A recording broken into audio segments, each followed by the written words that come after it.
Shri C H Kunhambu. Sir, Chooralmala Mundakkai പ്രദേശത്തുണ്ടായ പ്രകൃതി ദുരന്തം കേരളത്തെ ഞെട്ടിച്ചൊരു സംഭവമായിരുന്നു. വലിയ തോതിൽ ജീവനോപാധികളും നഷ്ടമായി. സമാനതകളില്ലാത്ത ഈ ദുരന്തമുണ്ടായപ്പോൾ ബഹുമാനപ്പെട്ട മുഖ്യമന്ത്രിയുടെ നേതൃത്വത്തിൽ പഴുതുകളില്ലാത്ത രക്ഷാപ്രവർത്തനമാണ് അവിടെ നടത്തിയത് എന്നത് ലോകമാകെ ശ്രദ്ധിച്ചതാണ്. ദുരന്തത്തിൽപ്പെട്ടവരെ പുനരധിവസിപ്പിക്കാൻ വേണ്ടി സർക്കാർ ടൗൺഷിപ്പ് പ്രഖ്യാപിച്ചു. എന്നാൽ ചില കുടുംബങ്ങൾ ടൗൺഷിപ്പിന് പുറത്ത് താമസിക്കാൻ തയ്യാറായി. ഈ പുറത്ത് താമസിക്കുന്നവർക്ക് സർക്കാർ പ്രത്യേകമായി ധനസഹായം നൽകുന്നുണ്ടോ? ബഹുമാനപ്പെട്ട CM. സർ, അത് നേരത്തെ വ്യക്തമാക്കിയ കാര്യമാണ്.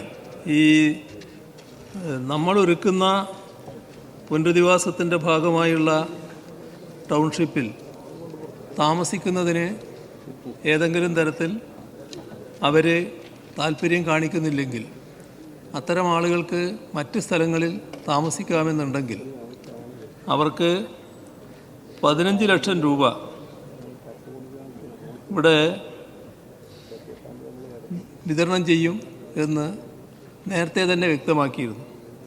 അതിൻ്റെ ഭാഗമായി ഇതിനകം 15,60,00,000 രൂപ വിതരണം ചെയ്ത് കഴിഞ്ഞിട്ടുണ്ട്.